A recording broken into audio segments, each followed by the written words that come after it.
আসসালামু আলাইকুম। ওয়ালাইকুম আসসালাম। আমি হুজুরের সাথে একটু কথা বলবো। জি, আপনি বলুন।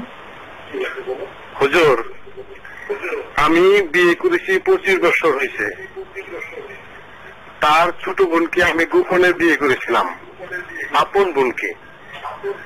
কিন্তু যখন আমি ভুল বুঝতে পারছি তখন আমি ওই বোনের সাথে সম্পর্ক বাদ দিছি এবং আল্লাহর কাছে আমি খাসনা তওবা করছি।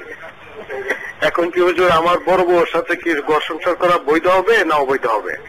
আর আমি এখন ওই ছোট বোনের সাথে শুধুমাত্র টেলিফোনে কথা বলি, অন্য কোনো ভাবে কথা বলি না, কোনো কিছু করি না। এই ব্যাপারে হুজুর একটু জানতে চাই। আপনার প্রশ্ন আছে?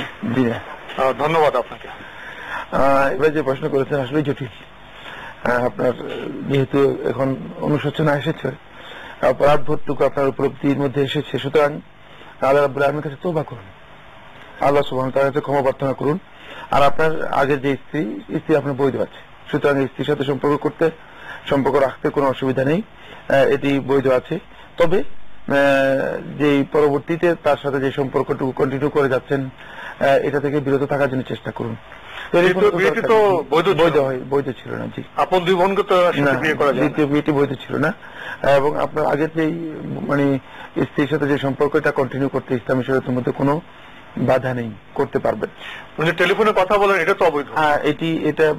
এটাকে পরিহার করুন, বর্জন করুন। শয়তান তো শয়তান আমাদেরকে বিপর্যস্ত